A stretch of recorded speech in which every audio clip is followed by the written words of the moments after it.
야화고서관을 방문해 주셔서 감사합니다.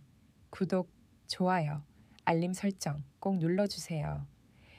옛날 어느 가을 햇살이 좁은 창문을 통해 한양의 문서고 안으로 스며들며 먼지를 황금빛으로 물들이던 그 순간 고요한 문서고 속에서 종사관 한치우는 쌓여있는 문서 더미를 보며 깊은 한숨을 내쉬었어요. 아, 오늘도 이 끝없는 문서 정리가 내 몫이라니 언제쯤 벗어날 수 있을까. 그는 긴 소매를 걷어붙이고 문서들을 분류하기 시작했죠.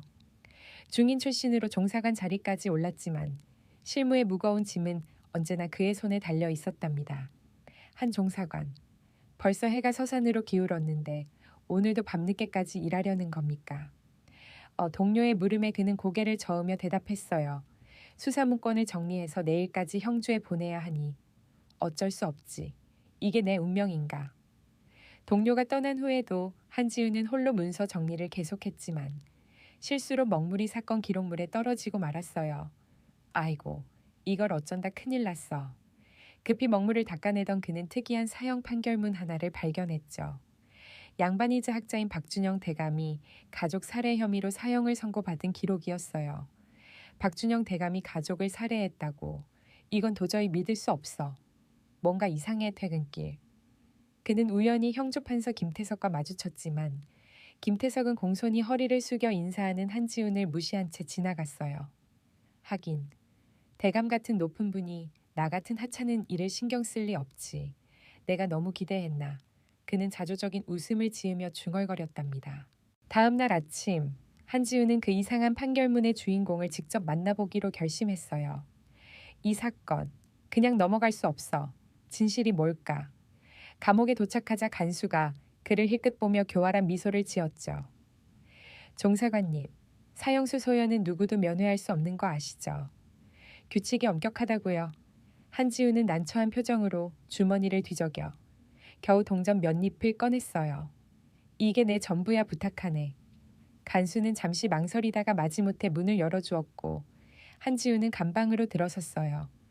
거기엔 고개를 숙인 채 앉아있는 여인 소연이 있었죠. 소연 낭자. 나는 종사관 한지훈이라. 하오. 몇 가지 궁금한 점이 있어 찾아왔소. 그녀는 말없이 그를 바라보았고 햇빛에 반짝이는 눈물 자국이 그녀의 창백한 얼굴에서 고귀한 기품을 드러냈어요.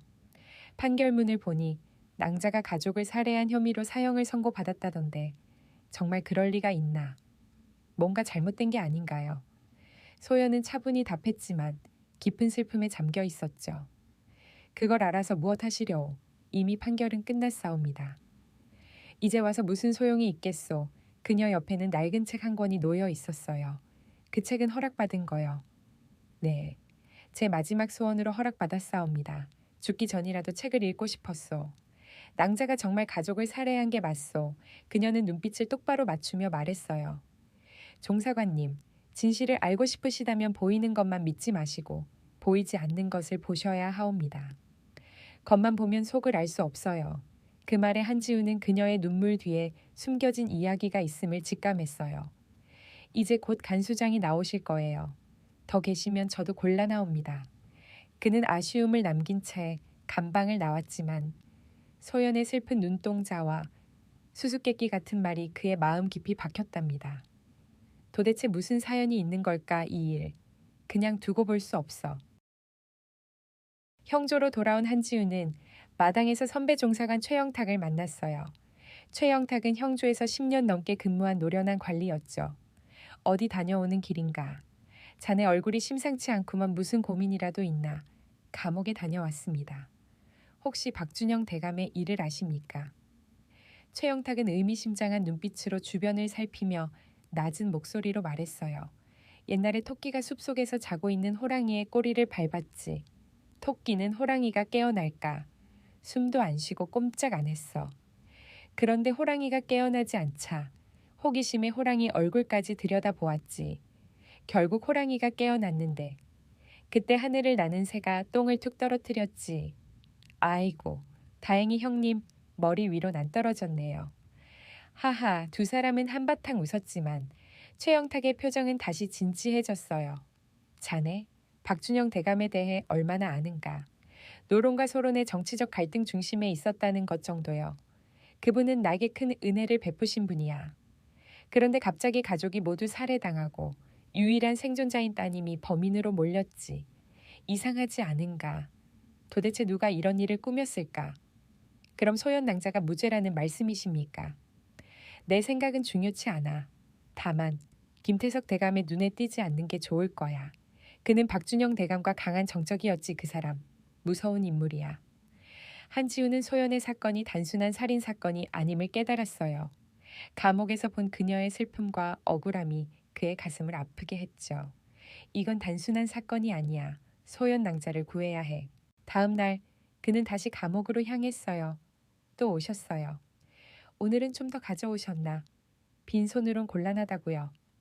간수의 말에 한지우는 어제보다 많은 동전을 건넸고 간수의 표정이 밝아졌어요. 이 정도면 됐소. 소연은 여전히 같은 자리에 앉아 있었죠.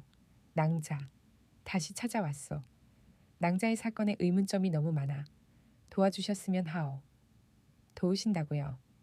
이 일에 더 관여하시면 종사관님도 위험해지실 거예요. 왜 이렇게까지 하시는 겁니까? 그녀의 걱정에 한지우는 그녀가 자신을 보호하려 한다는 걸 느꼈어요. 낭자의 사건이 김태석 대감과 관련이 있어. 그 이름에 소연은 몸을 떨었어요. 제발 그만두세요. 종사관님의 안위가 걱정되옵니다. 더 깊이 파고들면 큰일 나요. 간수가 다가오자 한지우는 마지못해 일어섰지만 소연이 몰래 흘린 눈물을 놓치지 않았어요. 그녀는 그의 헌신에 가슴이 뭉클했죠. 감옥을 나오자 하늘에서 비가 쏟아졌어요. 하, 이 차가운 비까지. 오늘따라 왜 이리 운이 없지. 우산도 없이 빗속을 걷던 한지우는 소연의 결백을 확신하며 다짐했어요. 그녀가 나를 걱정한다면 분명 무죄야. 반드시 진실을 밝혀내겠어. 이 비도 나를 막을 순 없어. 다음 날 아침 감옥 입구에서 화려한 비단 옷을 입은 젊은 선비가 간수와 이야기하고 있었어요. 김도윤 나리, 형조판서 대감의 조카님이 자주 오시니 영광이 옵니다. 김도윤은 콧방귀를 뀌며 은자 한 잎을 던졌죠. 한지우는 단번에 벽 뒤에 숨어 대화를 엿들었어요. 그 여인, 오늘은 어때 여전히 고집부리나 여전히 말이 없사옵니다. 음식도 거의 안 드십니다요. 어리석은 계집 내 말만 들으면 사형을 면할 수도 있을 텐데 왜 저항하는 거지? 한지우는 김도윤이 소연을 괴롭히려 한다는 걸 직감했어요. 김도윤이 소연의 감방으로 향하자 그는 뒤따라갔죠. 소연은 고개를 숙인 채 김도윤 앞에 서 있었어요. 박준영의 딸, 아직도 고집부리나 내 삼촌께 사정하면 목숨을 살려줄 수도 있어. 물론 대가가 필요하지만 청하건대 그만 돌아가세요. 원하시는 건 절대 이룰 수 없사옵니다.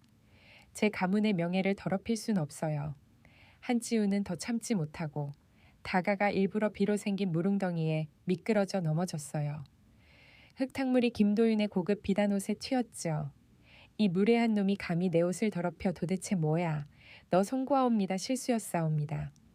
소연은 놀란 눈으로 그를 바라보았고 김도윤은 날카롭게 물었어요. 너는 누구냐 왜 여기에 있는 거지. 저는 종사관 한지훈이라 하옵니다. 법에 따라 직무를 수행할 뿐이옵니다. 나리께서도 법도를 아시리라 믿습니다. 김도인의 눈이 날카로워졌어요. 혀를 조심하지 않으면 그 혀가 내 목숨을 앗아갈 거다.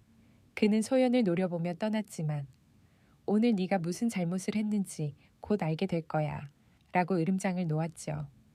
소연은 걱정스레 말했어요. 어찌 그리 무모하십니까? 김도윤은 김태석 대감의 조카로 그의 미움을 사면 위험하옵니다. 왜 제 일에 이리 깊이 뛰어드시는 거죠? 누구도 두렵지 않소. 낭자의 결백을 반드시 증명할 거요. 간수가 소연을 데려가자 한지우는 김도윤과 소연의 관계를 곰곰이 생각했어요. 가문의 재산을 탐내는 김도윤이라니. 이 사건은 점점 더 복잡해. 도대체 무슨 음모가 있는 걸까? 갑자기 김태석이 사람을 보내 한지훈을 불렀어요. 내가 한지훈이란 종사관이냐. 그는 놀라 떨리는 손으로 먹물통을 건드려 검은 먹물이 김태석의 신발에 튀었어요. 아이고, 송구하옵니다. 어쩌다 이런 실수를 급히 소매로 닦으려 했지만 더 번졌죠. 놀랍게도 김태석은 너그러운 미소를 지었어요. 괜찮다. 자네가 박준영의 사건 기록을 살펴보고 있다지. 성실하군. 직무상 확인할 일이 있어. 그랬사옵니다. 특히 그의 딸 소연에 관심이 많다던데 자네 같은 성실한 관리가 필요했어. 소연의 사형 집행을 열흘 내로 처리해 주게 한지훈의 얼굴이 창백해졌어요. 하오나. 사형 집행은 보통 한 달 이상 준비 기간이 관례입니다. 이렇게 급히 진행하면 이 사건은 특별해. 임금께서도 신속히 마무리되길 원하시네. 김태석의 단호한 어조에 그는 더 반문할 수 없었어요. 진행 상황을 내게 직접 보고하게. 김태석은 그의 어깨를 가볍게 두드리며 떠났죠. 이번 일을 잘 마치면 좋은 자리로 옮겨주지. 자네 앞날이 밝을 거야. 형조 뒷마당에서 한지우는 깊은 생각에 잠겼어요. 일을 어찌하면 좋을까. 소연을 구할 시간이 너무 촉박해. 이건 터무니없어. 동료들이 다가와 속삭였어요. 김태석 대감이 왜 이리 서두르는지 의심스럽구려 뭔가 숨기는 게 있는 게야. 그는 김태석의 비정상적인 초조함에 의문을 품고 정보를 모으기 시작했어요. 이 사건. 그냥 넘어갈 수 없어. 무슨 비밀이 있는 걸까. 곧 그는 김태석의 초대를 받아 그의 화려한 양반가를 찾았어요. 사랑채인 값비싼 가구와 그림들이 가득했고 고급 음식이 차려져 있었죠. 사형 집행 준비는 잘 진행되고 있나. 한지우는 준비한 보고서를 전달하며 조심스레 말했어요. 절차대로 진행 중이옵니다. 다만 법에 따르면 사형수에게 최소한의 항변의 기회가 있어야 하옵니다. 이 사건은 그런 절차를 모두 생략해 그는 놀라움을 감추지 못했어요. 하오나, 그건 형법에 명백히 위배되는 자네, 앞날이 창창한 젊은이야. 내가 자네를 아끼니 하는 말일세. 이번 일을 잘 마무리하면 2계급 특진시켜 주겠네. 중인 신분에도 불구하고 마릴스 대감의 은혜 과분하옵니다. 소연의 창백한 얼굴이 그의 머릿속을 스쳐 지나갔지만 그녀의 목숨과 특진을 바꿀 순 없었죠. 그리고 소연의 사건에 더 이상 파고들지 말게. 이미 판결이 내려진 일이니 불필요한 호기심은 자네에게 해롭다. 한지우는 겉으로는 순종하는 척했지만 의심은 더욱 커졌어요. 왜 이리 서두르는 거지? 뭘 숨기려는 걸까? 식사 후 김태석은 서재를 보여주며 자랑하듯 말했어요. 이것들은 내가 수집한 명화들일세. 저기 있는 산수화는 박준영이 그린 거지. 청풍계라 하면 그의 별장이 있던 곳이야. 지금은 폐허가 되었지만 한지훈의 시선이 그림에 고정되었어요. 산수화 한쪽에는 작은 연못과 바위가 그려져 있고 그 아래 청풍계라는 글씨가 적혀 있었죠. 아름다운 그림이옵니다. 정말 대단하군요. 그는 그 정보를 조용히 기억해 두었어요. 떠나기 전 그는 조심스레 물었어요. 대감마님, 박준영 대감과는 어떤 관계셨습니까? 정치적 견해가 달랐을 뿐이네. 더 이상 질문은 필요 없네. 김태석의 눈빛이 차갑게 변했어요.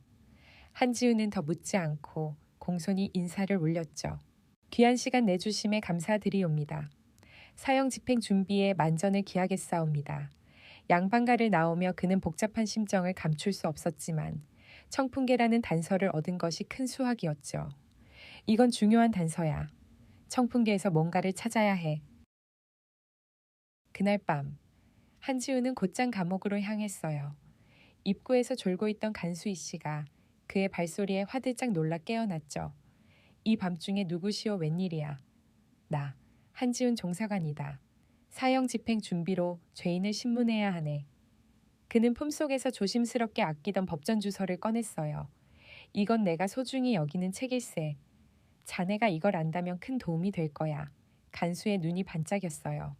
그는 망설이다가 책을 받아들며 문을 열었죠. 신문실로 가시죠. 하지만 오래 계시면 안 됩니다. 신문실은 감옥 한쪽에 위치한 작은 방이었어요. 한지우는 간수에게 소연을 데려오게 했고 곧 소연이 들어왔죠. 그녀는 늦은 시간에 불려 나온 것에 놀란 듯했어요. 이리 늦은 시각에 무슨 일이시옵니까? 소연 낭자, 청풍계에 대해. 아시오 그 말에 소연의 얼굴이 창백해지고 손이 떨리기 시작했어요. 어찌 그곳을 아십니까? 어떻게 아신 거죠? 오늘 김태석 대감의 서재에서 보았소. 그곳이 낭자부친의 별장이었죠. 소연은 눈물을 글썽이며 말했어요. 그곳은 우리 가족의 마지막 추억이 담긴 곳이옵니다. 그곳에서 행복했던 때가 떠오르니 가슴이 아프어 한지우는 그녀에게 더 가까이 다가가 간절히 물었어요. 낭자, 진실을 말해주시오. 내가 도울 수 있어. 제가 어찌 믿을 수 있겠습니까? 종사관님도 결국 그들 편이 아니십니까? 나는 오직 진실만을 쫓고 있어. 맹세코 낭자를 돕겠소.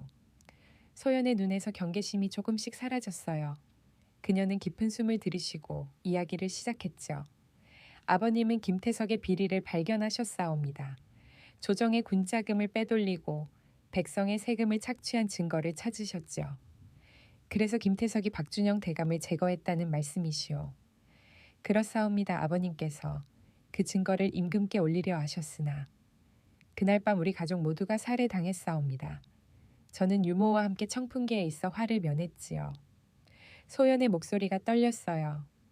한지우는 그녀의 고통을 느끼며 가슴이 미어졌죠. 그 증거는 지금 어디에 있소? 아버님께서 청풍계 별장에 숨기셨다고 들었사옵니다. 하지만 정확한 위치는 모릅니다. 종사관님, 왜 이토록 위험을 무릅쓰고 저를 도우시려는 겁니까? 한지우는 자신도 정확히 알 수 없는 감정에 사로잡혀 있었어요. 그는 소연의 눈을 바라보며 진심을 담아 말했어요. 처음엔 단순한 호기심이었소. 하지만 이제는 낭자를 지키고 싶소. 낭자의 슬픔이 내 가슴을 아프게 해요. 그의 손이 우연히 소연의 손에 닿았어요. 두 사람은 서로의 눈을 피하지 못했고 심장이 빠르게 뛰는 것을 느꼈죠. 그 순간 말로 표현할 수 없는 깊은 감정이 둘 사이를 흘렀어요. 제발 조심하십시오. 김태석은 무서운 사람이옵니다. 당신이 다치면 어쩌란 말입니까? 두려워 마시오. 반드시 진실을 밝히고 낭자를 구하겠소. 소연의 눈에 눈물이 맺혔어요. 그녀는 처음으로 자신의 진실을 알아주는 사람이 있음에 감동했죠. 곧 돌아오겠소. 그때까지 절대 희망을 잃지 마시오. 형조로 돌아온 한지우는 박준영과 김태석의 관계를 더 알아보기로 했어요. 그는 비밀 문서고에 들어가 지난 수년간의 정치적 사건과 관련된 기밀 문서들을 뒤졌죠. 여기 있구나. 박준영 대감의 파직 기록. 그는 놀라운 사실을 발견했어요. 박준영은 노론 계열의 고위 관료로 김태석이 속한 소론 세력과 정치적으로 대립하고 있었죠. 더욱 충격적인 것은 박준영이 군자금 유용에 관한 조사를 시작했다는 기록이었어요. 소연의 말이 사실이었어. 이건 터무니없어. 소연이 사형 선고를 받은 재판 기록도 찾아냈어요. 그 재판은 비정상적으로 빠르게 진행되었고 주요 증인은 김태석의 조카 김도윤이었죠. 이건 명백한 조작이야. 소연은 그날 청풍계에 있었는데 갑자기 문서고 밖에서 발소리가 들렸어요. 관리인이 돌아오는 듯 했죠. 한지우는 급히 중요 문서들을 품에 넣고 문서고를 빠져나왔어요. 한적한 곳에서 문서들을 확인하며 그는 결심했죠. 김태석의 음모가 명확해졌어. 하지만 아직 결정적 증거가 부족해. 그의 마음속에는 소연을 향한 연민과 김태석에 대한 분노가 가득했어요. 그는 청풍계 별장을 찾아가 연못에 숨겨진 증거를 찾기로 했죠. 내일 당장 청풍계로 가야 해. 시간이 얼마 남지 않았어. 어둠 속에서 그는 조심스럽게 형조를 빠져나왔어요. 그의 발걸음은 무거웠지만 소연을 구하겠다는 마음은 간절했죠. 청풍계로 떠나기 전 한지우는 소연의 유모 은정을 찾아갔어요. 소연이 언급한 바에 따르면 은정은 사건 당시 소연과 함께 있었던 유일한 증인이었죠. 그는 한양 외곽의 작은 마을에 도착했지만 마을 입구에서 낯선 자들이 주변을 살피고 있는 걸 발견했어요. 김태석의 밀정들이군. 벌써 눈치챈 건가. 그는 급히 몸을 숨기고 뒷문으로 은정의 집에 들어갔어요. 방 안에는 나이 지긋한 여인이 앉아 있었죠. 누구시오? 이 밤중에 웬일이오 진정하십시오. 저는 소연 낭자를 돕고자 찾아왔사옵니다. 그는 소연과의 대화와 지금까지 발견한 증거들을 설명했어요. 소연을 구하기 위해 당신의 도움이 필요하오. 은정은 문서들을 자세히 살펴본 후 마침내 경계심을 풀었어요. 우리 아가씨가 당신을 신뢰한다면 내가 아는 것을 말해주겠소. 그녀는 깊은 숨을 들이쉬고 이야기를 시작했죠. 그날 밤 소연 아가씨와 나는 청풍계에 있었소. 박준영 대감께서 중요한 문서를 확인하러 가라 하셨지. 그런데 집으로 돌아왔을 때는 이미 모든 것이 끝난 후였소. 그럼 소연은 절대 살인을 저지를 수 없었군요. 그렇소 하지만 김도윤이 거짓 증언을 했고 모든 증인들은 김태석을 두려워해 입을 다물었지. 청풍계 연못에 무언가 숨겨져 있다고 들었사옵니다. 그것이 무엇인지 아십니까? 은정은 잠시 고민하다가 오래된 나무 상자를 꺼냈어요. 그 안에는 낡은 부채 하나가 들어 있었죠. 이 부채는 대감께서 남기신 것이요. 부채에 그려진 그림 속에 연못의 정확한 위치가 숨겨져 있다 하셨어. 한지우는 부채를 받아들고 자세히 살펴보았어요. 부채에는 청풍계의 풍경이 그려져 있고 연못과 바위 그림이 특히 눈에 띄었죠. 이걸로 찾을 수 있을 것 같소. 정말 감사하오 부디. 우리 아가씨를 구해주시오. 그 아이는 아무 죄가 없소. 한지우는 고개를 끄덕이며 부채를 소중히 품에 넣었어요. 그는 이제 청풍계로 향할 준비가 되었죠. 그날 늦은 오후 한지우는 은정이 준 부채를 따라 청풍계에 도착했어요. 한때 박준영의 별장이 있던 이곳은 이제 사람의 발길이 끊긴 폐허였죠. 울창한 숲 사이로 난 좁은 길을 따라 걸으며 그는 주변을 경계하듯 살폈어요. 김태석의 밀정들이 은정의 집을 감시했다면 여기도 지켜보고 있을 거야. 그는 긴 밧줄, 부싯돌, 작은 칼, 그리고 물에 젖어도 내용물을 보호할 기름종이를 챙겼어요. 부채에 그려진 그림을 다시 확인하며 그는 중얼거렸어요. 연못은 별장 뒤편에 있을 터 조심해야 해 도착해보니 한때 아름다웠던 정원은 잡초로 뒤덮여 있었죠. 그는 발소리를 죽이며 별장 안으로 들어가 부채의 그림대로 뒤편으로 향했어요. 그곳에는 작은 연못이 있었고 한가운데 특이한 모양의 바위가 보였죠. 이 바위 아래에 뭔가가 있을 거야. 그런데 그때 나뭇가지가 부러지는 소리가 들렸어요.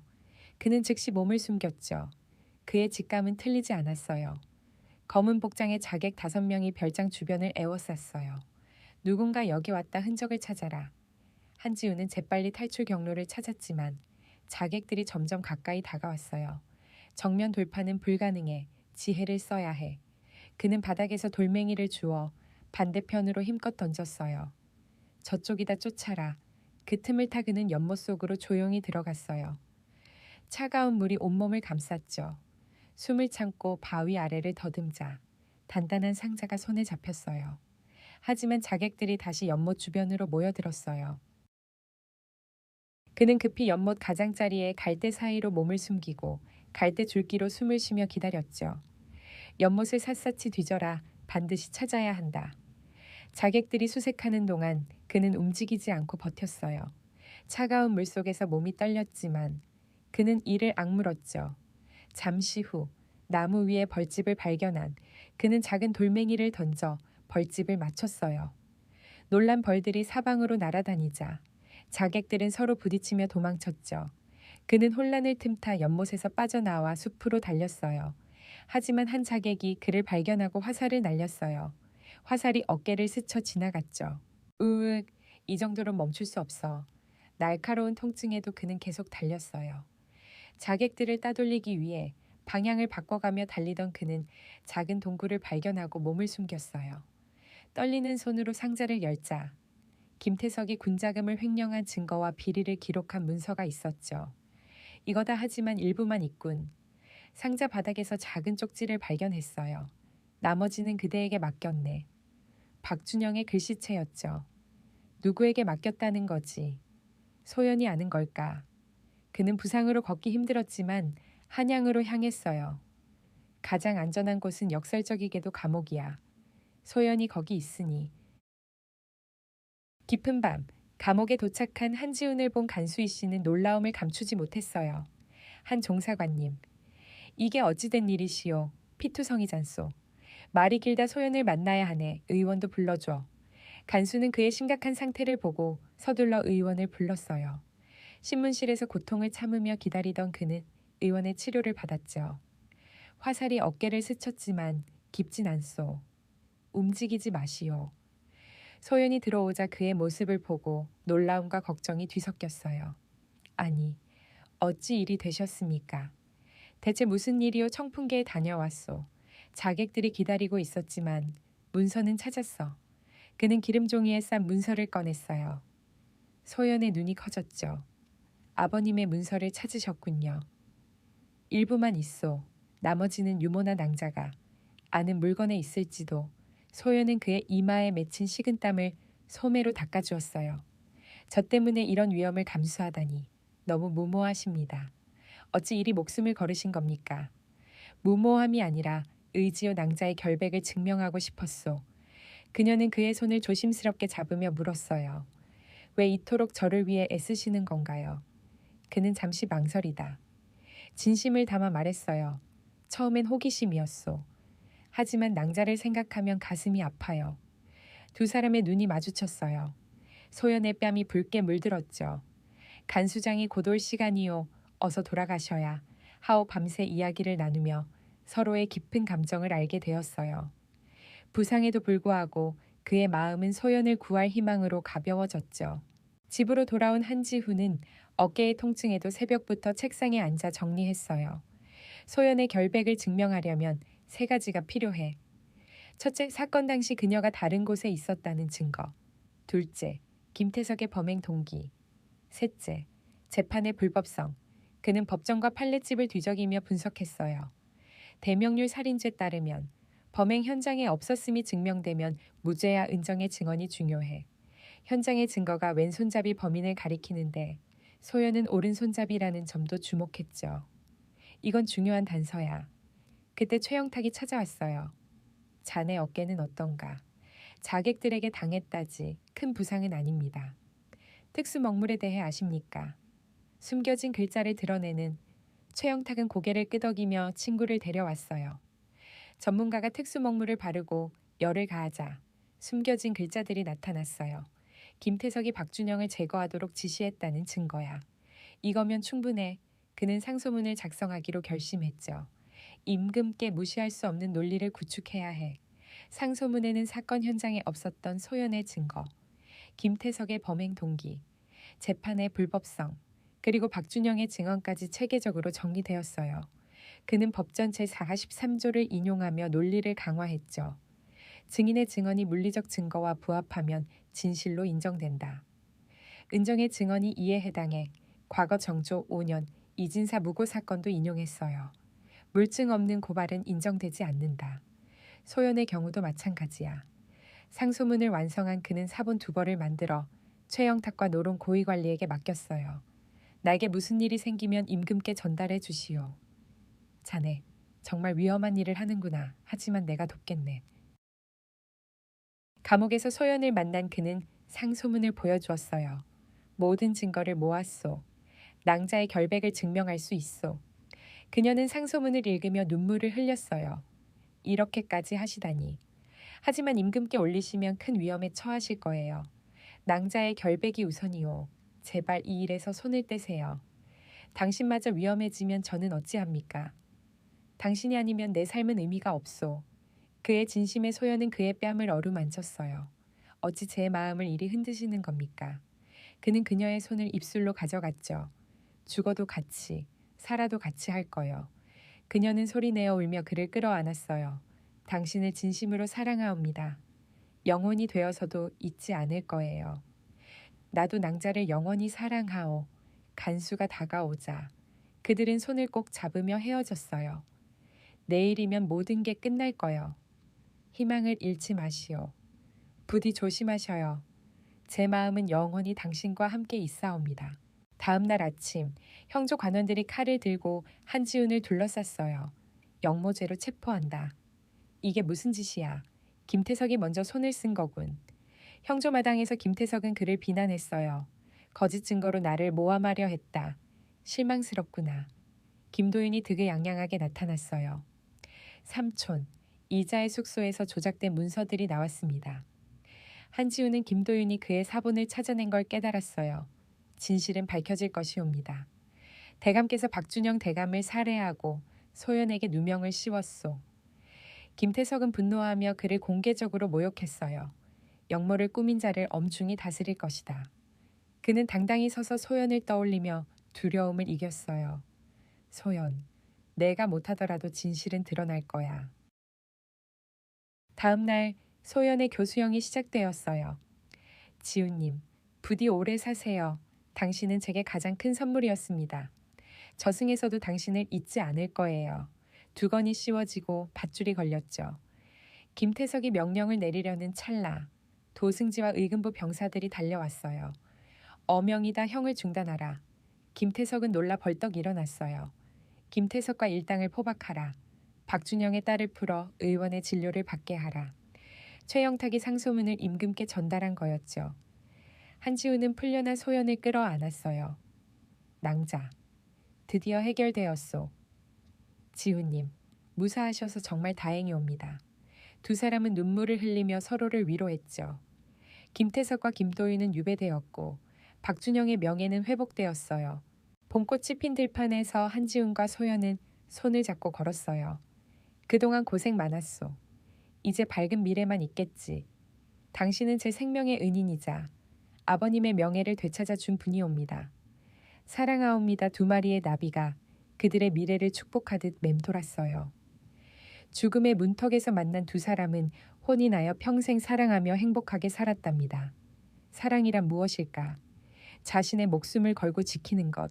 그게 바로 사랑 아니겠어요. 옛날 낭당 공주가 고구려 왕자 호동을 사랑해 북을 찢은 것처럼. 사랑은 때론 죽음으로도 빛나는 법이죠. 이 이야기가 재미있으셨나요? 구독, 좋아요, 알림 설정 꼭 부탁드립니다. 다음에도 감동적인 이야기로 찾아올게요.